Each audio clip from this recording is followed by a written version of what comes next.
എല്ലാ പ്രിയ സുഹൃത്തുക്കൾക്കും പുതിയ വീഡിയോയിലേക്ക് സ്വാഗതം. നമ്മൾ ഇന്ന് സംസാരിക്കാൻ പോകുന്ന സാധനം ബിഗ് ബോസുമായിട്ട് ബന്ധപ്പെട്ടൊരു സാധനമാണ്.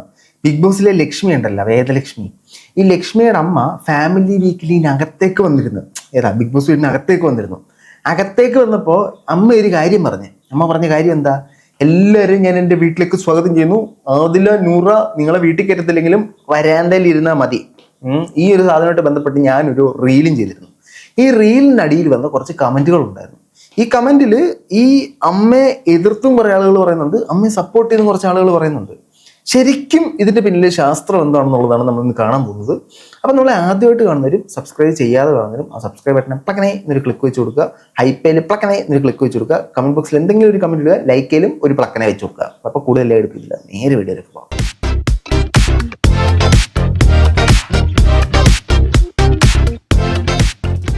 എല്ലാ പ്രിയ സുഹൃത്തുക്കൾക്കും പുതിയൊരു വീഡിയോയിലേക്ക് സ്വാഗതം. അപ്പോൾ നമ്മൾ ആദ്യം തുടങ്ങിയല്ലോ തന്നെ ഇപ്പല്ലേ, കുഴപ്പമില്ല. സംഭവം എന്തെന്ന് വെച്ച് കഴിഞ്ഞാൽ, വേദലക്ഷ്മിയുടെ അമ്മ വീട്ടിനകത്തേക്ക് പോയി.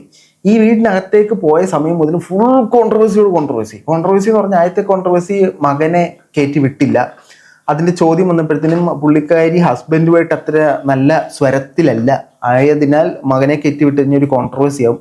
അപ്പോൾ ഈ ഹസ്ബൻഡ് രംഗത്ത് വന്നു, ഇല്ല ഞാനും എൻ്റെ ഭാര്യയും തമ്മിൽ ഒരു പ്രശ്നവും ഇല്ല, നിനക്കൊക്കെ എന്താണ് എൻ്റെ മക്കളെ കയറ്റി വിട്ടുക എന്ന് പറഞ്ഞിട്ടൊരു സാധനം കറങ്ങുന്നുണ്ട്. അതിനെക്കുറിച്ച് ഞാൻ വീഡിയോ ചെയ്തിട്ടുണ്ടായിരുന്നു. ഇപ്പൊ അടുത്ത സംഭവം എന്ന് പറഞ്ഞാൽ, ഈ ലക്ഷ്മിയുടെ അമ്മ വന്നിട്ട് ഒരു സ്റ്റേറ്റ്മെന്റ് പറഞ്ഞപ്പോഴത്തേനും അതിനെ രണ്ട് തരത്തിൽ ന്യായീകരിച്ചു വന്നു. ഞാൻ ഇതിലൊരു തരത്തിൽ ന്യായീകരിച്ചു. ആ ന്യായീകരണം ശരി തെറ്റാണെന്നുള്ള രീതിയിലാണ് പല ആൾക്കാരും പറയുന്നത്. നമുക്ക് ആ ന്യായീകരണം ഒന്ന് കേൾക്കാം.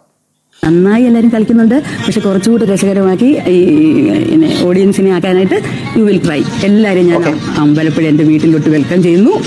ഓക്കെ, ആദില, നൂറ, ഇവൾ വീട്ടിൽ കയറ്റുന്നതിനാണെങ്കിലും സിറ്റൗണിൽ ഇരുന്നാൽ മതി, കേട്ടല്ലോ.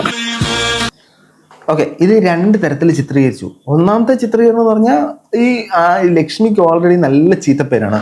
അപ്പൊ ആ ചീത്തപ്പേര് വരാനുള്ള പ്രധാന കാരണം എന്ന് പറഞ്ഞാൽ, നമ്മളെ ആദില നൂറെ വീട്ടിൽ കയറ്റത്തില്ലെന്ന് പറഞ്ഞ സാധനമാണ്. അതിനുശേഷമാണ് പുള്ളിക്കാരി മറ്റേ റിയാസ് ഒക്കെ വന്നിട്ട് പോസിറ്റീവ് ആകുന്നത്. അപ്പോൾ അതിനെ ഒന്ന് മാറ്റാൻ വേണ്ടിയിട്ട് എല്ലാവരും വീട്ടിലേക്ക് സ്വാഗതം, ആദില നൂറ എടുത്തു വരണം, ആദില നൂറ അവള് വീട്ടിൽ കയറ്റത്തില്ലെന്നൊക്കെ പറഞ്ഞ്, പക്ഷെ നിങ്ങൾക്ക് വരാം, വരാന്ത വരെ വരാം, നിങ്ങൾക്ക് എൻ്റെ വീട്ടിലേക്ക് വരാം, അല്ലാതെ ഇവള് ചുമ്മാ പറയുന്നതാണെന്ന് പറഞ്ഞിട്ട് ലക്ഷ്മിക്കിട്ട് ഒരു ട്രോള് കൊടുത്ത പോലെ എടുക്കാം. ഇവര് ഒരു ടീച്ചറാണ്, ഒരു അധ്യാപകയാണ്. അധ്യാപകമാകുമ്പോഴത്തേനും കുറച്ച് ഹാർഷായിട്ട് കുറച്ച് കൊള്ളിച്ചൊക്കെ പറഞ്ഞിരിക്കും. അങ്ങനെ പറഞ്ഞതായിട്ടാണ് എനിക്കത് ആദ്യം കേട്ടപ്പോൾ മനസ്സിലായത്.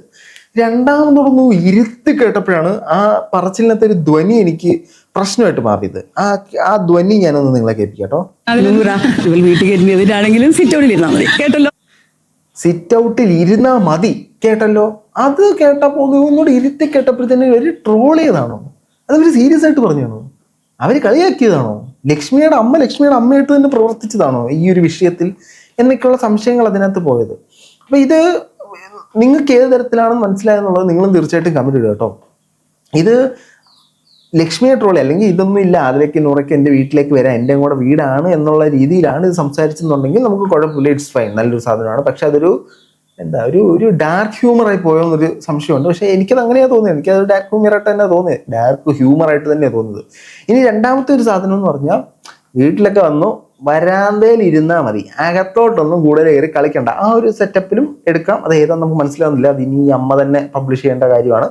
അപ്പൊ ഇതിനെ ചൊല്ലി ആ വീട്ടിലുള്ള മറ്റ് ഹൗസ് മേറ്റ്സ് ഒരു ചർച്ച നടത്തി. ഈ ചർച്ചക്കകത്ത് മറ്റു കുറച്ച് കാര്യങ്ങൾ പറയുന്നുണ്ട്, നമുക്ക് ചർച്ച ഒന്ന് കേട്ടോ.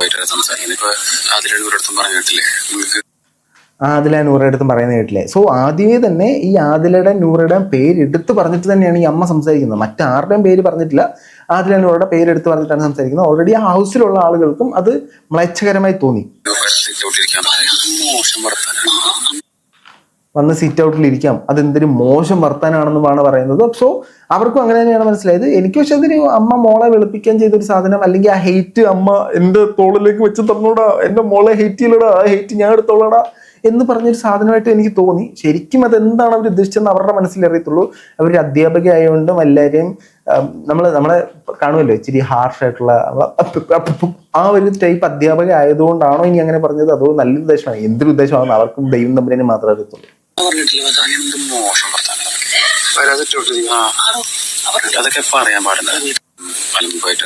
അല്ല, അത് പറയാൻ പാടില്ല. ശരിക്കും അതൊന്നും ശ്രദ്ധിക്കണമായിരുന്നു. ഇനി ഇതിനകത്ത് ഈ ലക്ഷ്മിയുടെ വിഷയമായിട്ട് ബന്ധപ്പെട്ട് നമ്മൾ നോക്കുമ്പോഴത്തേനും ലക്ഷ്മിക്ക് ശരിക്കും ഈ LGBT ഇതിനെതിരെ സംസാരിക്കാനുള്ള പോയിന്റ്സ് ഒന്നും അറിയില്ല. അത് കറക്റ്റായിട്ട് സംസാരിച്ചത് നമ്മുടെ അഭിഷേക് ശ്രീകുമാർ മാത്രമേ ഉള്ളൂ.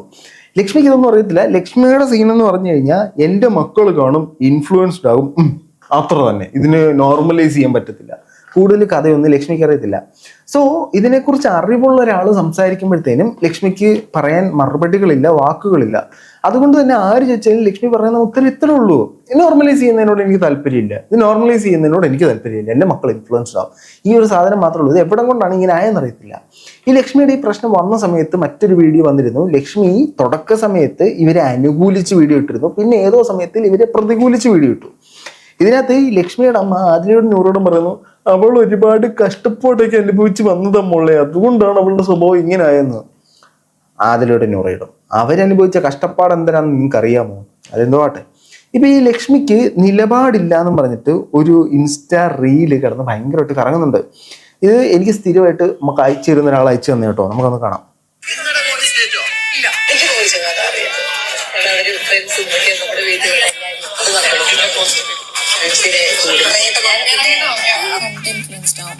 പറഞ്ഞില്ലേ അന്ന് ലക്ഷ്മി പറഞ്ഞത് ഇൻഫ്ലുവൻസ്ഡിന്റെ കാര്യമാണല്ലോ, കണ്ട് ഇൻഫ്ലുവൻസ്ഡ് ആവും എന്നുള്ളൊരു സംഗതി.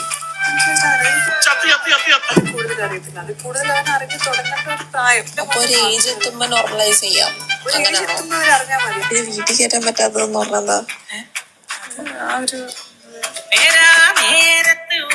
ലക്ഷ്മിക്ക് തന്നെ ലക്ഷ്മി എന്താ പറയുന്നതെന്ന്. ആദ്യം പറഞ്ഞ് വീട്ടിൽ കയറ്റാൻ കൊള്ളൂല, രണ്ടാമത് പറഞ്ഞ് വീട്ടിൽ കയറ്റുന്നുണ്ട് കുഴപ്പമൊന്നുമില്ല, അമ്മയുടെ കൂടെ വീടില്ല, വീട്ടിൽ കയറാം.